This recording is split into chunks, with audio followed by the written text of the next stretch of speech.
Hello दोस्तों, आप लोगों का स्वागत है पगला एक्सप्लेन चैनल पे। तो आज हम लोग डिवोटेड डीमन ब्रदर की सेकंड एपिसोड को एक्सप्लेन करेंगे। तो चलिए जानते हैं इस एपिसोड की कहानी को बिना किसी देरी के। तो दोस्तों, हमने पिछले एपिसोड में देखा था कि वो बड़ी आसानी के साथ डीमन को हरा देता है, लेकिन उस वजह से साओकी की बॉडी काफी ज्यादा कमजोर हो जाती है और उसकी जान खतरे में आ जाती है। एपिसोड की शुरुआत में हम लोग वो को देखते हैं जो गॉड रियलम के अंदर था, जहाँ पे वो साओकी के एंसेक्टर से पूछता है कि आप यहाँ पे इतने सालों से क्यों हैं? आपको तो नीचे चले जाना चाहिए था। साओकी के एंसेक्टर कहते हैं कि मैं यहाँ पे टाइम पास के लिए थोड़ी ना हूँ, मैं यहाँ पे इसलिए आया हूँ ताकि मैं अपने फैमिली के कर्ज को तोड़ सकूं। एक बार जब मैंने सिटी को बचाने के लिए एक पावरफुल ड्रैगन को मारा था, तब उसका खून मेरे साथ ही जुड़ गया था और तब से लेके अब तक मेरी फैमिली में जितने भी बच्चे पैदा होते हैं वो सभी कर्स्ड होते हैं, जो धीरे धीरे उनको एक ड्रैगन में बदल देता है और उनकी इंसानियत धीरे धीरे खत्म होती जाती है। इसीलिए मैं इस कर्ज को तोड़ने के लिए कोई चीज ढूंढना चाहता हूँ ताकि आन फैमिली हमेशा सही रास्ते पे चलती रहे।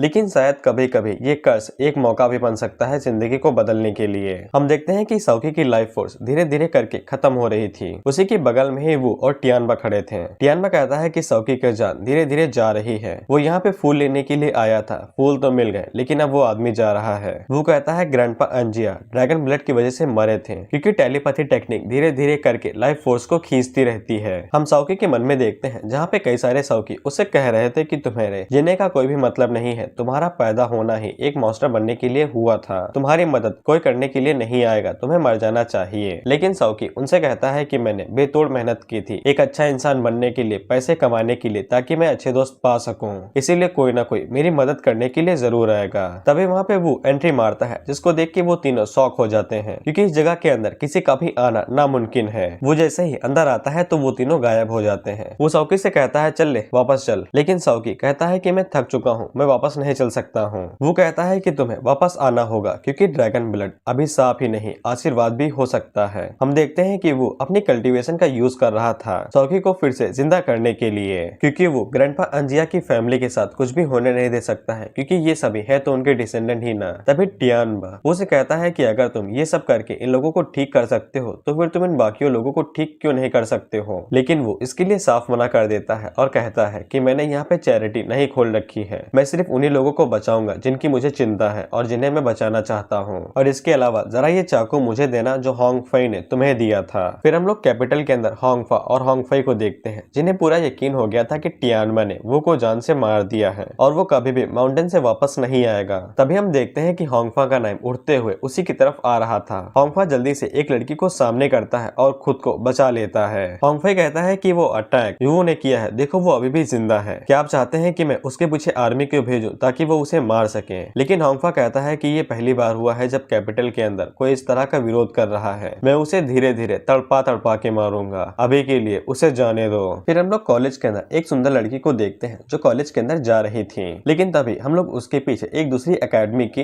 डीन के बेटे को देखते हैं जो उसके ऊपर फिदा हो जाता है, जिसके बाद वो उस लड़की के ऊपर अपनी मैजिकल टेक्निक का यूज करता है और उसे कहता है कहाँ पे जा रही हो, यहाँ पे थोड़ा मजा तो दे जाओ। हमें पता चलता है इस बंदे का नाम साओ है, जो कि किंगसम एकेडमी का स्टूडेंट है। हम देखते हैं कि साओ उसे एक आइसक्रीम की तरह चाटने लगता है और सभी लोग कहते हैं कि ये तो डीन का बेटा साओ है। वो लड़की भी जानती थी कि किंगसम क्लैन एंड एकेडमी काफी बड़ी चीज है और वो कभी भी इससे बच के नहीं निकल सकती है, लेकिन साओ उसे पीछे फेंक देता है क्योंकि उसे रास्ते के बीच में बाई मिल जाती है। साओ जैसे ही बाई को देखता है तो वो उसके ऊपर लट्टू हो जाता है, लेकिन बाई को वो की चिंता हो रही थी क्योंकि माउंटेन पे गए हुए वो को काफी टाइम हो गया था। जिसके बाद साओ बाई के सामने सोना चांदी करता है और उससे कहता है कि अगर तुम मुझसे शादी करती हो तो मैं तुम्हारी बहुत ज्यादा मदद कर सकता हूँ तुम्हारा बदला लेने में। मेरी फैमिली की फैमिली से भी बड़ी है और मेरे फादर क्लैनलैंड एकेडमी के डीन भी हैं। और धीरे धीरे साओ का हाथ गलत जगह पे जा रहा था, लेकिन बाई उससे पहले ही अपनी पावर को रिलीज करती है, जिससे साओ घायल होकर पीछे जाके गिरता है। बाई कहती है एक कॉलेज की टीचर होने के नाते तुम्हारी हरकतों को मैंने नजरअंदाज कर दिया, लेकिन अगली बार बकवास करने की कोशिश की तो खाल निकाल लूंगी। लेकिन तभी साओ आगे से आर्ट ऑफ सेड्यूशन का यूज करता है, जिससे बाई को साओ के अंदर वो दिखाई देने लगता है और साओ इसी बात का फायदा उठा के धीरे धीरे बाई के क्लोज जाने लगता है और कहता है कि तुम्हें मेरे अंदर वही पर्सन दिखाई देगा जिसको तुम अभी सबसे ज्यादा मिस कर रही हो। जिसके बाद साओ बाई को किस करने ही वाला था कि उससे पहले वहाँ पे वो आता है, जो कि डायरेक्ट अटैक करते हुए कहता है कि मेरी लड़की पे हाथ डालने की हिम्मत कैसे हुई। वो कहता है बाई मैं तुम्हारा बदला लूंगा। जिसके बाद वो साओ की तरफ मुड़ता है और उसकी टांगों के बीच में किक मार के उसके अंडों का ऑमलेट बना देता देता है, जिससे साओ की आत्मा उसका शरीर छोड़ देती है और साओ कहता है उफ जीजस। भाई कहती है कि मैंने सुना कि माउंटेन के ऊपर कुछ हो रहा था, कहीं तुम्हें चोट तो नहीं लगी है, मुझे चेक करने दो। जिससे सभी लोगों को जलन होने लगती है कि वो की फियांसे उसकी कितनी चिंता करती है। लेकिन हम लोग साओ को देखते हैं जो अपने कुछ लोगों को वो के ऊपर अटैक करने को भेजता है, लेकिन वो आगे से उन्हें एक ही बार में उठा के पटक देता है जो पीछे जाके साओ के बगल से गिरते हैं। वो कहता है कि तुमने मेरी वाइफ के ऊपर गंदी नजर डाली है, इसीलिए मैं तुम्हें तब तक पीटूंगा जब तक मेरा गुस्सा बाहर नहीं निकल जाता है। लेकिन भाई वो को रोक देती है और कहती है कि उसे जाने दो, वो किसी बड़ी फैमिली का बेटा है, हम उसे नाराज नहीं कर सकते हैं। ज़ोंगज़ो कॉलेज के अंदर कई सारी एकेडमी आती है, लेकिन हमारी एकेडमी सबसे नीचे है और उनकी एकेडमी टॉप पे आती है, इसलिए हम कोई मुसीबत खड़ी नहीं कर सकते हैं। इस बार उसे जाने दो, हम उसे बाद में देख लेंगे। साओ कहता है कि तुम तो काफी समझदार हो, मैं यहाँ पे किसी मामले से ही आया था। तुम्हारी एकेडमी ने हमारे वाइस प्रेसिडेंट से एल्जियर को चुरा लिया है, जिसको मेरे फादर की सख्त जरूरत थी, इसीलिए तुम्हें वो एल्जियर वापस करना होगा। तुम्हारी एकेडमी चोर है।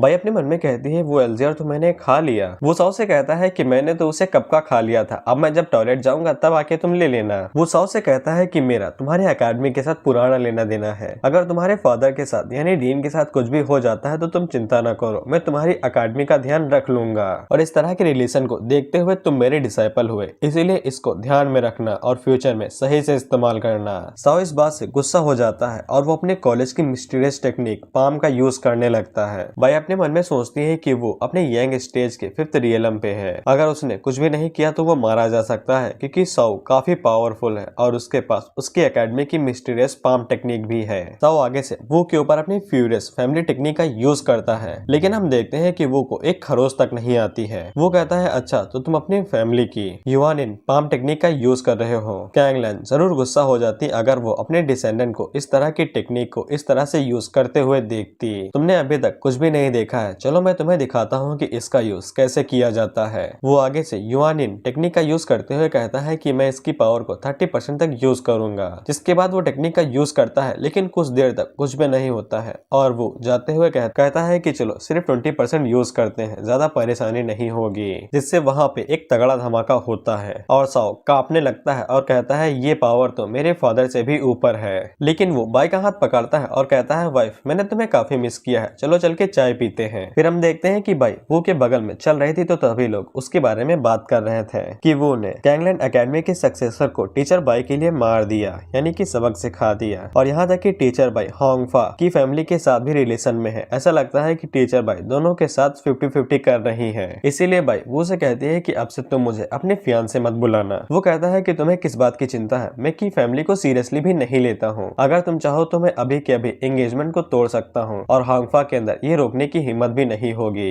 लेकिन बाई वहाँ से जाते हुए कहती है कि मैं कुछ ऐसा करना चाहती हूँ जिसके बारे में तुम कुछ सोच भी नहीं सकते हो और पूरे कॉन्टिनेंट के अंदर सिर्फ होंगफा ही है जो वो मुझे दे सकता है, इसीलिए तुम मेरी कुछ भी मदद नहीं कर सकते हो और चुपचाप यहाँ से चले जाओ। वो कहता है पता नहीं मेरी पहली वाइफ को क्या हो गया है, वो इतना गुस्से में क्यों है, मैंने तो कुछ किया भी नहीं। तभी हम लोग देखते हैं कि वहाँ पे कई सारी लड़कियां आती हैं जो कि वो को ग्रीट करती हैं और वो उसे अपने साथ साओकी के मेंशन तक ले जाते हैं। साओकी वो से कहता है भाई आपको मेरा प्रेजेंट कैसा लगा, क्या इसने आपको सेटिस्फाई किया। वो उसे कहता है साले फूल बेच के लड़कियों को खरीद लिया सर्व करने के लिए। साओकी वो के लिए चाय बनाते हुए कहता है कि मैंने टीचर बाई के बारे में सब कुछ पता लगा लिया है कि वो होंगफा के साथ क्यों जड़ी हुई है। टीचर बाई होंगफा को पसंद नहीं करती है, उनके पास उनके खुद के रीजन है फियांसे बनने के लिए। जिससे वो साओकी को कसके पकड़ लेता है और हिलाते हुए कहता है कि जल्दी से बता मेरी पहली वाइफ को क्या परेशानी है, मुझे उसे ठीक करना होगा। साओकी कहता है कि ये काफी दुख भरी कहानी है, उन्होंने कहा तुम मदद नहीं कर सकते हो, तो ये बात बिल्कुल सही है। होंगफा के साथ उनकी एंगेजमेंट 10 सालों पहले ही हो गई थी, जब teacher by land of frost and snow की प्रिंसेस हुआ करती थी।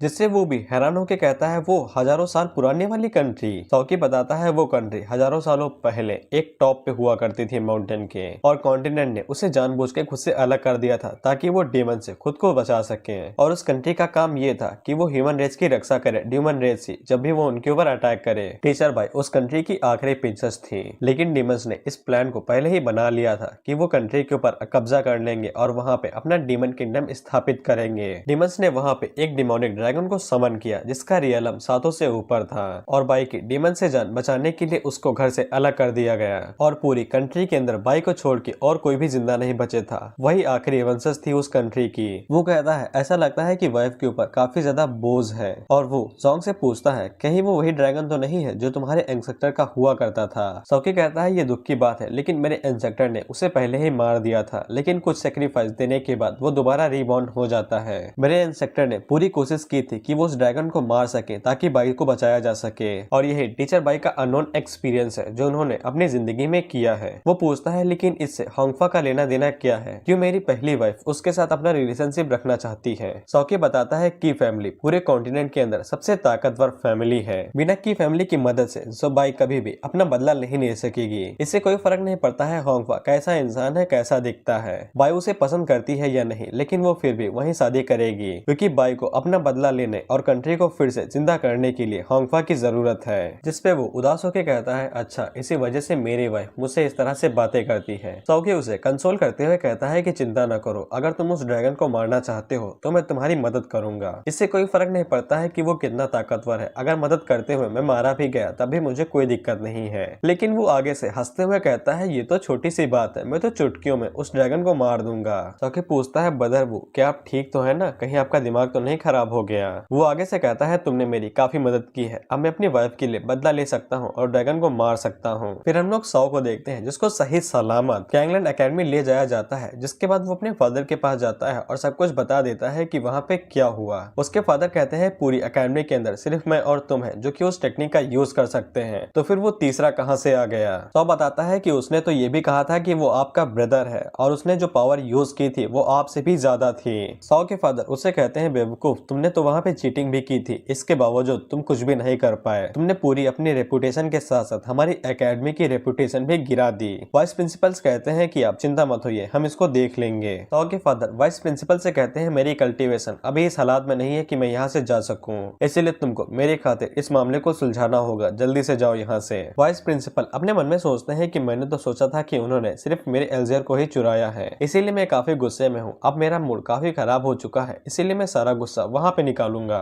इधर सौकी वो की बातों से हैरान हो जाता है कि वो अकेले ही डिमोनिक ड्रैगन के साथ फाइट करेगा बाई के लिए। वो कहता है वो तो छोटा सा ड्रैगन है, मुझे तो ये लगा था कि वाइफ को मैं पसंद ही नहीं हूँ, लेकिन ये चीजें तो मेरे लिए काफी सिंपल है। वहीं पे सौकी अपने मन में कहता है कि अभी इस टाइम पे अभी सिर्फ कुछ ही लोग हैं जो कि ड्रैगन को आसानी के साथ मार सकते हैं और ऐसा कहा जाता है कि वो सभी अपने रियलम के 7 से भी ऊपर हैं, इसीलिए वो उनसे कम नहीं है अगर ये सच में उस ड्रैगन को आसानी के साथ मार सकता है। और जब वो ने सौकी को फिर से जिंदा किया था तब सौकी की स्पीड और पावर पहले से बढ़ गई थी, इसीलिए सौकी को यकीन था कि वो ड्रैगन को अकेले ही मार सकता है। लेकिन तभी वहाँ पे एक लड़की आती है जो कि सौकी से कहती है कि डीन ने ये मैसेज भिजवाया है कि गैंगलैंड एकेडमी के कुछ लोग वहाँ पे मुसीबत खड़ी कर रहे हैं, इसीलिए वो को वहाँ पे जाना पड़ेगा। वो कहता है उसको मारने के बाद मैंने सोचा कि वो ताकतवर होगा, लेकिन उसने तो अपनी सारी बातें अपने फादर को बता दी, इसीलिए वो जाने से मना करने लगता है। लेकिन सौकी वो से कहता है कि तुम्हें ऐसा नहीं करना चाहिए क्योंकि वो अभी तक माउंटेन के ऊपर जो हुआ था उसकी रिपोर्ट भी नहीं दी है और डीन फर्स्ट एकेडमी का पहला एम्पायर है। अगर उसे पता चला कि तुमने अभी तक कोई रिपोर्ट नहीं दी है वो तुम्हें एकेडमी से बाहर निकाल सकता है, जिसके बाद तुम कभी भी एकेडमी के अंदर नहीं जा पाओगे और टीचर को देखने के बारे में तो भूल ही जाओ। जिससे वो के पैरों तले जमीन खिसक जाती है कि अगर उसकी आइडेंटिटी एक्सपोज हो गई कि वो डीमन है तो उसकी हैप्पी लाइफ तो टाटा बाय हो गई। हम देखते हैं कि वाइस प्रिंसिपल वहां से पहुंच चुके थे, तो एकेडमी के जितने भी बच्चे थे वो सभी उन्हें रोकने की कोशिश कर रहे थे, लेकिन प्रिंसिपल उनसे कहते हैं कि सामने से हट जाओ, तुम्हारी एकेडमी नहीं पहले हमें उंगली की है। फिर हम लोग देखते हैं कि वो की एकेडमी के डीन वहाँ पे आते हैं जो कि सभी से कहते हैं कि हट जाओ। वाइस प्रिंसिपल डीन से कहते हैं ऐसा लगता है कि तुम्हारी एकेडमी ताकतवर होना चाहती है, इसीलिए उन्होंने हमें उंगली की है। वाइस प्रिंसिपल कहते हैं कि तुम्हारी एकेडमी के किसी बंदे ने हमारे कॉलेज के सक्सेसर को मारा है और उसकी आधी बॉडी तो ठीक से काम भी नहीं कर रही है, तुम बताओ क्या करोगे इसके बारे में। तभी बाई बीच में आती है और कहती है कि तुम्हारा सक्सेसर गलियों के बीच में लड़कियों को छेड़ रहा था और वो ने उसे मार के बस उसे एक अच्छा सबक सिखाया है, और अगर तुम अभी भी एरोगेंट एक्ट करोगे तो तुम भी यहीं पे मार दिए जाओगे।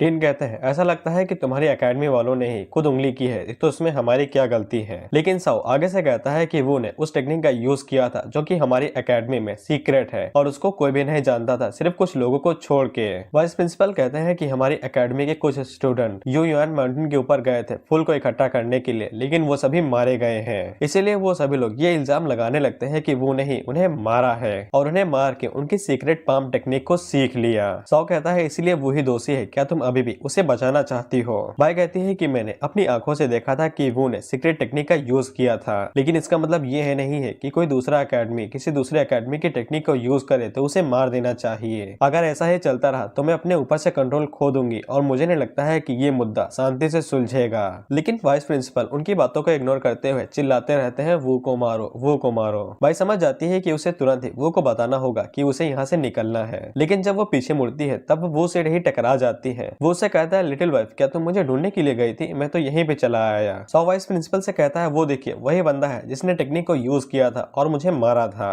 वाइस प्रिंसिपल वो की तरफ देखते हुए कहते हैं कि चलो देखते हैं कौन है जिसने हमारे साथ गद्दारी करने की कोशिश की है। लेकिन जब देखते हैं कि वो बंदा असल में वो है जिसने एल्जियर को लिया था और अपनी पावर का शो ऑफ किया था, तब उनके पैरों तले जमीन खिसक जाती है। उनका डिसाइपल उनसे कहता है कि बॉस क्या आपको यकीन है कि आप सच में उसकी खाल को निकाल सकते हैं या फिर आप तुरंत के तुरंत इसे विड्रॉल कर देंगे? वाइस प्रिंसिपल कहते हैं कि जल्दी से सभी को इकट्ठा करो और कल्टी मार लो। वहीं पे साओ कहता है कि मैं अपने साथ वाइस प्रिंसिपल और कई सारे स्टूडेंट को लेके आया हूँ और मैं इस बात का बदला लूंगा जो तुमने गली के बीच में किया था। वाइस प्रिंसिपल कहते हैं कि आखिर टीन ने ऐसे घटिया बच्चे को क्यों पैदा किया? वो उनकी तरफ हंसते हुए कहता है कि तुम लोग तो वही हो ना जिनसे मैं पिछली रात मिला था, अब मुझसे ये मत कहना कि तुम उसकी मदद करने के लिए आए हो। वो दोनों हंसते हुए कहते हैं नहीं नहीं हम तो बस घूमने के लिए आए थे और कुछ भी नहीं। साओ कहता है टॉपिक को चेंज करने की कोशिश मत करो, तुमने मुझे चोट पहुंचाई और हमारी एकेडमी की सीक्रेट टेक्निक को सीख लिया, इसीलिए अपने आप को यहाँ पे साबित करो और मर जाओ इससे पहले कि मैं तुम्हें खुद मारूं। बाई वो से कहती है कि तुम चिंता न करो, मैं तुम्हारे लिए टाइम निकालती हूँ तब तक तुम यहाँ से भाग सको। मैं तुम्हें बता दूं कि यहाँ पे जो पुरानी एकेडमी होती है उनकी काफी मान्यता है और खुद कॉन्टिनेंट भी इसमें कुछ नहीं कर सकता है, इसीलिए अगर साओ यहाँ पे आया है तो वो तुम्हें मार के ही जाएगा।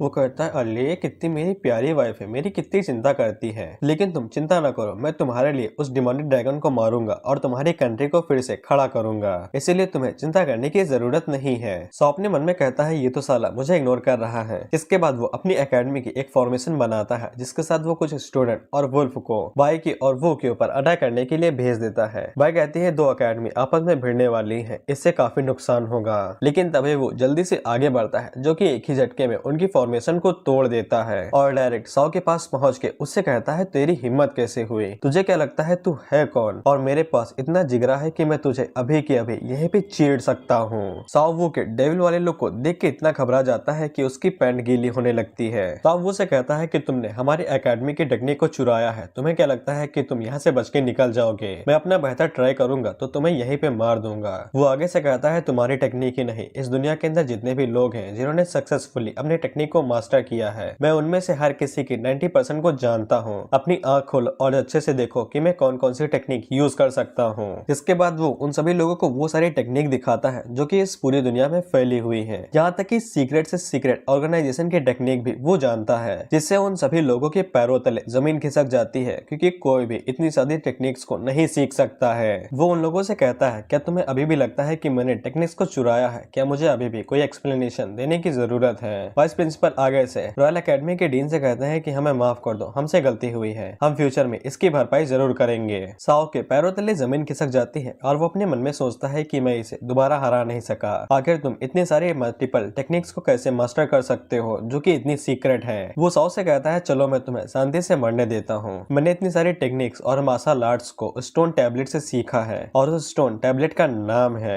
Inheritance stone tablet. नाम से ही पता चलता है कि इसके अंदर कई सारी मार्शल आर्ट टेक्निक्स को रिकॉर्ड करके रखा गया है जिनको हर कोई सीख सकता है। लेकिन जैसे ही वो लोग इनहेरिटेंस स्टोन टैबलेट का नाम सुनते हैं तब उनके पैरों तले जमीन खिसक जाती है, क्योंकि ऐसा माना जाता है कि इस स्टोन टैबलेट के अंदर वो सारी मार्शल आर्ट स्थापित की गई है जो कि पुराने टाइम से चलती चली आ रही है, यानी कि एशियन टाइम से। और सभी लोग वो से चिल्ला के पूछते हैं कि वो स्टोन टैबलेट कहाँ पे है।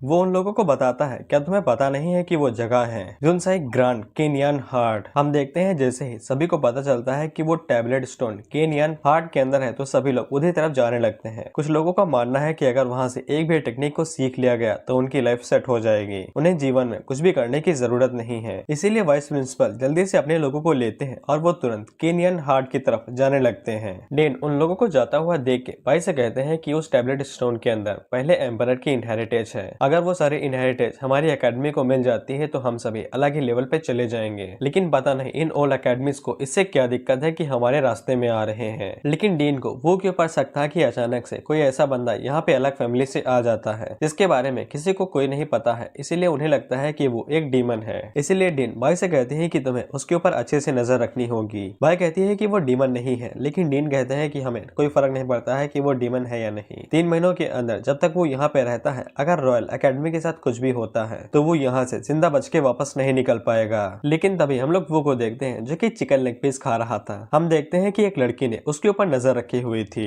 जो कि कहती है अच्छा तो यही वो पर्सन है जिसने कॉन्टिनेंट के अंदर उधम मचा के रखी है। लेकिन साइड से देखने पे इसका चेहरा मेरे टाइप का लगता है, शायद से ये मेरा हस्बैंड बन सकता है। सौकी वो से कहता है तुम्हारे शब्दों की वजह से पूरा कैपिटल शॉक में चला गया है, लेकिन हम लोग इससे अच्छा पैसा कमा सकते हैं। सबसे पहले हम लोग उसके मैप को बेचेंगे, इसके बाद हम लोग स्टोन के ऊपर कब्जा करेंगे और ऑक्शन रखेंगे और वहाँ पे देखने वालों के लिए टिकटें बेचेंगे। इसके बाद हम लोग उसको ऑक्शन में बोली लगा के बेच देंगे, इससे हम लोग अमीर बन जाएंगे। वो कहता है कि मैं तुम्हारे साथ खुश नहीं हूँ और सबसे बड़ी बात मुझे डायरेक्ट नहीं पता है कि वो कहाँ पे है, और मैंने जो सारी टेक्निक सीखी है मैंने ये खुद उन लोगों से सीखी है जिन्होंने उस टैबलेट के अंदर ये सारी टेक्निक डाली थी। जिससे साउकी हैरान होकर कहता है कि तुमने यह सारी टेक्निक उन्हीं से सीखी थी जिन्होंने टैबलेट के अंदर डाली है। लेकिन तभी हम लोग देखते हैं कि कमरे के अंदर कई सारी सुंदर कन्याएं आती हैं जो कि इधर उधर नाचने गाने लगती हैं। वो कहता है इतना बड़ा बैटल करने के बाद इन तरह की सुंदर कन्याओं को नाचता हुआ देख के मेरा तो दिल गार्डन गार्डन हो गया। लेकिन तभी रूम के अंदर ली नाम का बंदा आता है जो कि वो को अपना जूनियर ब्रदर यानी कि छोटा भाई कहता है और कहता है कि ये लड़कियां मेरी तरफ से तुम्हें गिफ्ट समझ लो, इसीलिए अब से हम दोनों कट्टर दोस्त हुए। सौकी वो को बताता है कि इसका नाम थंडर मैड है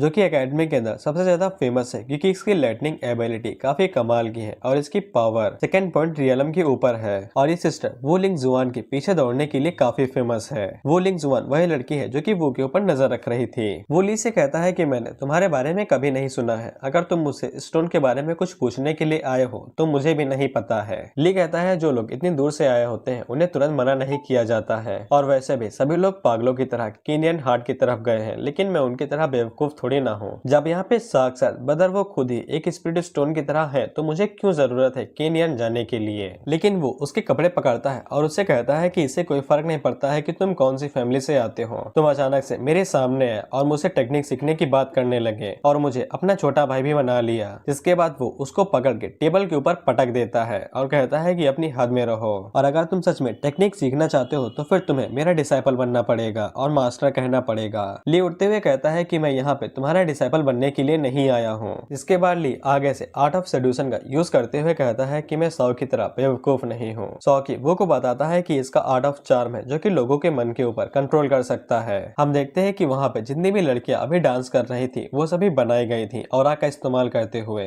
जो कि ली ने अपने पावर का इस्तेमाल करके किया था और वो अब तक उनसे इन्फेक्ट हो चुका है, इसीलिए अब जो चाहे वो ली वो से करवा सकता है। इसके बाद ली उन लड़कियों का यूज करते हुए वो से कहता है कि पेपर के ऊपर जितनी भी टेक्निक तुमने सीखी है और जितनी भी स्टोन टैबलेट के अंदर लिखी गई है उन्हें पेपर के ऊपर लिख दो। ताओकी वो को उठाने की कोशिश भी करता है, लेकिन ली उसे कहता है कोई फायदा नहीं है, ये कभी भी मेरे चार्म से बच के नहीं निकल सकता है, एक बार जो इसमें फंस गया उसके भागने के कोई भी चांसेस नहीं है। हम देखते हैं कि वो पेपर के ऊपर उन सभी टेक्निक्स की एक्सरसाइज लिखने लगता है कि उनको कैसे परफॉर्म करना है, लेकिन वो के ऊपर चार्म का असर हुआ ही नहीं था, लेकिन वो फिर भी पेपर पे कुछ लिखता रहता है। इसके थोड़ी देर बाद वो अपना काम खत्म करता है तो ली पेपर को देखते हुए कहता है पता नहीं उन बेवकूफों को केनियन के अंदर स्टोन टैबलेट मिला होगा या नहीं, लेकिन मुझे तो बड़ी आसानी के साथ मिल गया। लेकिन जब वो पेपर को चेक करता है तब उसके ऊपर वो ने उसकी ड्राइंग बनाई थी जो बिल्कुल घटिया थी। वो कहता है क्या तुम्हें सच में लगा कि तुम अपनी छोटी सी ट्रिक का इस्तेमाल करके मुझे फंसा लोगे? ये बात सच है कि तुम सौ की तरह बेवकूफ नहीं हो, लेकिन उनसे अलग नहीं हो। चलो मैंने काफी एंजॉय कर लिया है, इसीलिए यहाँ से दफा हो जाओ। लेकिन ली इस बात से काफी गुस्सा हो जाता है और वो अपने चार्म का इस्तेमाल करके वो के ऊपर अटैक करता है, लेकिन वो आगे से एक पेन को फेंकता है जो कि उसके चार्म को डिस्ट्रॉय करते हुए डायरेक्ट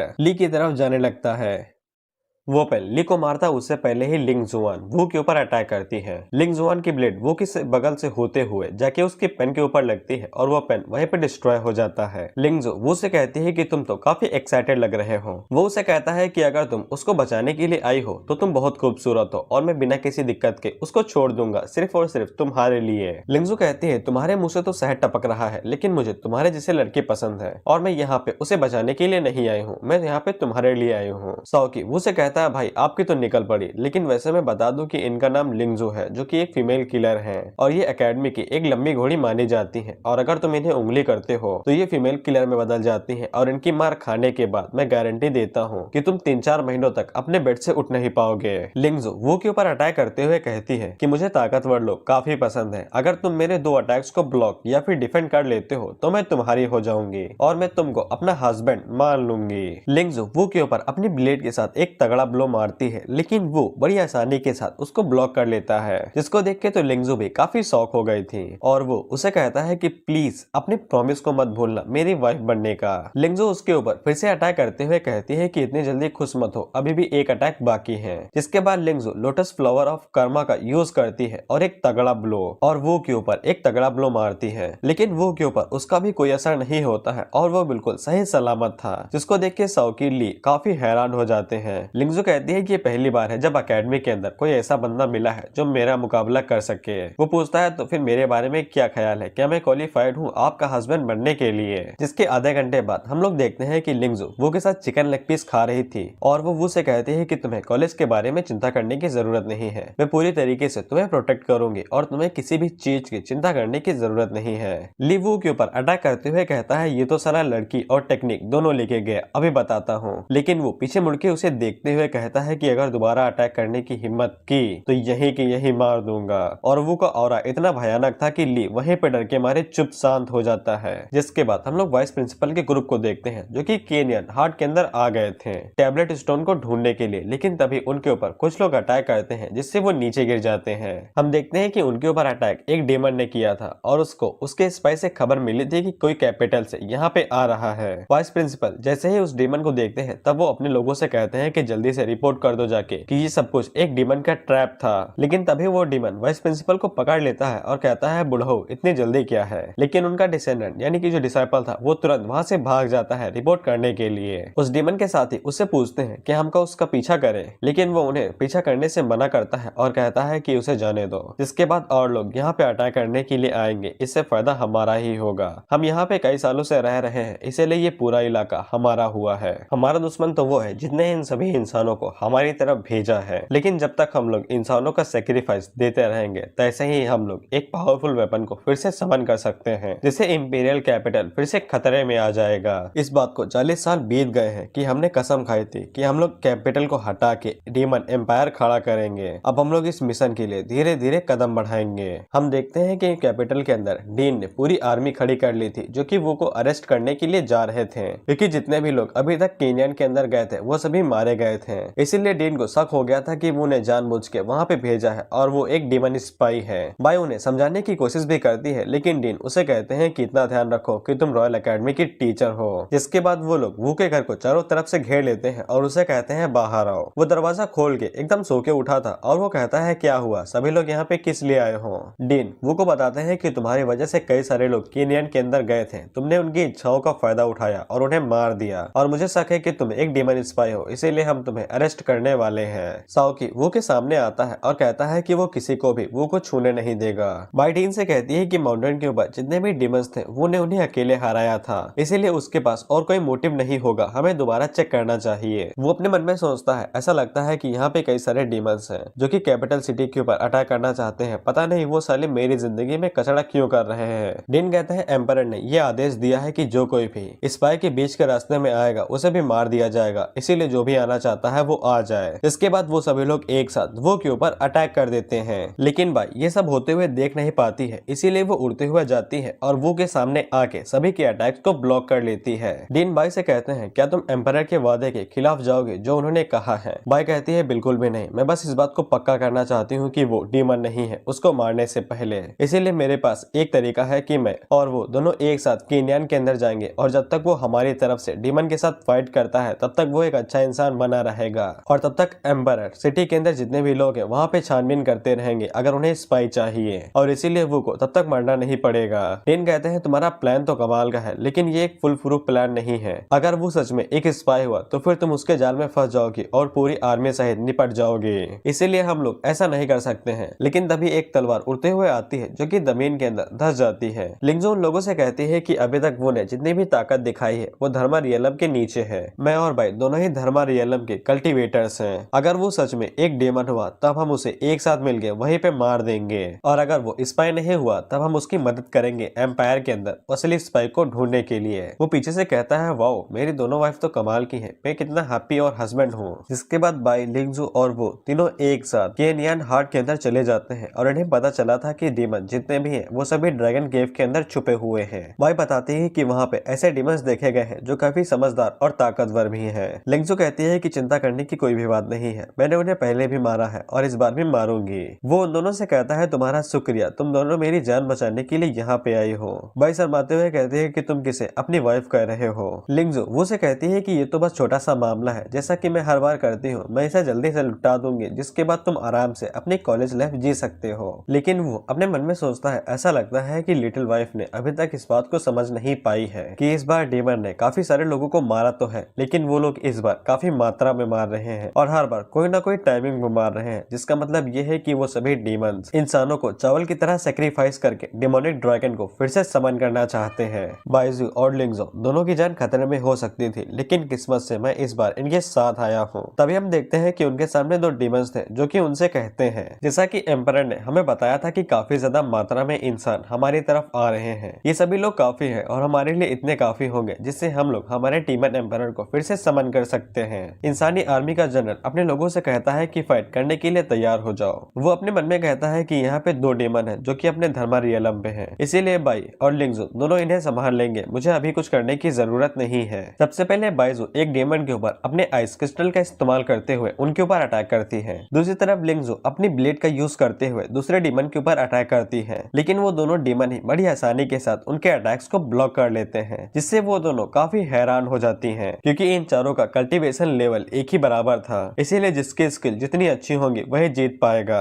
हम देखते हैं कि वो दोनों डीमन अपने पावर्स को मिलाते हुए वहाँ पे किसी तरह की चीज को समन कर लेते हैं। वो हमें बताता है कि इस चीज का नाम सोल कॉलिंग फ्लैग है, जो कि यिन और यांग एनर्जी से बना होता है, इसीलिए ये इंसानों की सोल को इकट्ठा करता है और उन्हें एब्जॉर्ब कर लेता है। इसके बाद ये एक पावरफुल वेपन में बदल जाता है, लेकिन वो को पूरा यकीन था कि उसकी दोनों वाइफ बड़ी आसानी के साथ इसके साथ मैचअप कर लेंगी। लेकिन जब वो पीछे पलट के देखता है तब वहाँ पे थोड़े कम लेवल के सोल्जर्स थे जिनकी बॉडी से सोल निकल के फ्लैग के अंदर एब्जॉर्ब होती जा रही थी। हम देखते हैं कि सोल फ्लैग इकट्ठे हैं, पूरी आर्मी की सोल को अपने अंदर एब्जॉर्ब करने लगता है। वो दोनों डीमन कहते हैं कि हमारा काम बस होने ही वाला है। भाई देखती है कि पूरी की पूरी आर्मी एक ही झटके में हारने वाली थी, जिसके बाद दोनों डीमन फ्लैग की ताकत को और ज्यादा बढ़ा देते हैं और फ्लैग और ज्यादा तेजी से उनकी सोल्स को एब्जॉर्ब करने लगता है। भाई कहती है, ऐसा लगता है कि हम दोनों उसके जाल में फंस गए हैं। फ्लैग काफी तेजी से उनकी सोल्स को एब्जॉर्ब करते जा रहा है। लिंगजू वो से कहती है कि अगर फ्लैग ने पूरी तरीके से आर्मी को खत्म कर दिया तो वो तुम कभी भी अपने ऊपर से सबको नहीं हटा सकोगे,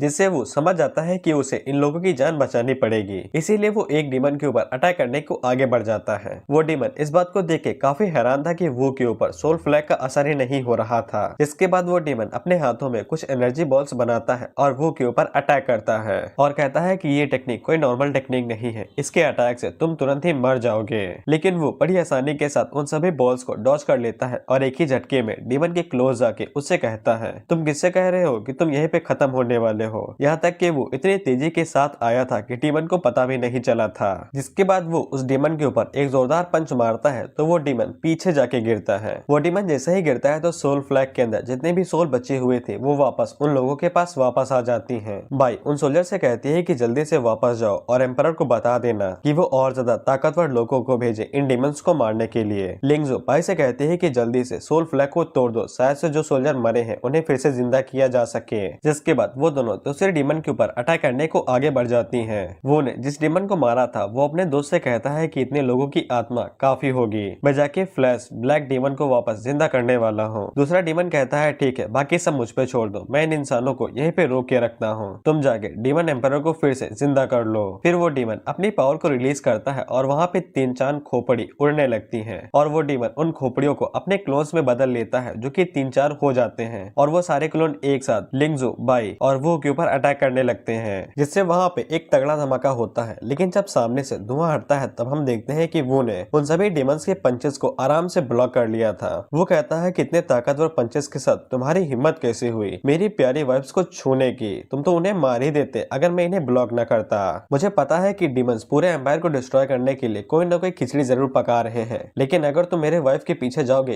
तो ये काफी परेशानी की बात हो जाएगी। बाई कहती है कि वो की पावर के साथ वो ज्यादा देर तक इसे रोक नहीं पाएगा, इसलिए हमें जल्दी से इन सभी कामों को खत्म करना होगा। जिसके बाद वो दोनों दूसरे डीमन के पीछे जाते हुए वो से कहती है कि जब तक हम वापस न आए तब तक मरना नहीं। लेकिन उनमें से एक क्लोन जब बाई और लिंगजू के ऊपर अटैक करने वाला था, तब वो उसके नेकलेस को पकड़ के खींच के कहता है कि तुम्हारा अपोनेंट मैं हूँ, यहाँ पे मेरे साथ फाइट करो और मेरी वाइफ्स की तरफ देखने के बारे में सोचना भी मत। वो अपने मन में कहता है अगर वो पहले चली जाती हैं तो फिर मुझे अपनी आइडेंटिटी एक्सपोज करने से कोई भी दिक्कत नहीं होगी। इसके बाद वो उस डीमन से कहता है कि जल्दी से बताओ कि तुम लोगों का प्लान क्या है। वो डीमन अपनी असली ताकत दिखाते हुए कहता है कि मुझे तुम्हारी बात क्यों सुननी चाहिए, तुम अपने आप को समझते क्या हो। वो उसकी पावर को देख के कहता है बस इतना ही, तुम लोग इतना शो ऑफ क्यों करते हैं जबकि तुम्हारे पास इतनी ताकत भी नहीं है। तुम्हें अपने एम्परर के सामने थोड़ा अच्छे से बिहेव करना चाहिए। वो डीमन अपने आप को बहुत बड़ा कर लेता है और वो को खाते हुए कहता है कि तुम्हें खाने के बाद मैं उन दोनों लड़कियों के पीछे जाऊंगा जो मेरा फेवरेट खाना बनेंगी। वो उससे कहता है कि अगर तुम मेरी बातों को अच्छे से नहीं सुनोगे तो फिर ये मुझे खुद से करवाना होगा। जिसके बाद वो अपनी डिमोनिक एनर्जी को रिलीज करने लगता है। वो डीमन चौंक के कहता है कि तुम्हारे पास इतनी ज्यादा मात्रा में डिमोनिक एनर्जी कैसे हो सकती है, और इस एनर्जी का लेवल तो ब्लैक फ्लेम डीमन लॉर्ड से भी ज्यादा है। वो अपने मुंह को खोलता है और उस डीमन को निगलते हुए कहता है कि तुमने तो मुझे उस छोटे से डीमन के साथ माप लिया है, तुम्हें क्या लगता है कि मैं कौन हूँ। जिसके बाद वो डीमन समझ आता है कि वो एक डिमोनिक एम्पायर है जो कि हाईएस्ट लेवल पे है, और वो डीमन वो उसे विनती करने लगता है कि मुझे छोड़ दो, लेकिन वो उसको निगल जाता है। जिससे वो डीमन अपने असली फॉर्म में आ जाता है और फिर से नॉर्मल हो जाता है। वो उसको छोड़ देता है और उसे कहता है कि मैं इस बार तुम्हें छोड़ दे रहा हूँ। जिसके बाद वो अपनी पावर्स का यूज करते हुए कहता है कि अपना सर उठाओ, मुझे जानना है कि तुम सभी डीमंस क्या प्लान कर रहे हो और तुम चाह के भी मुझे मना नहीं कर सकते हो।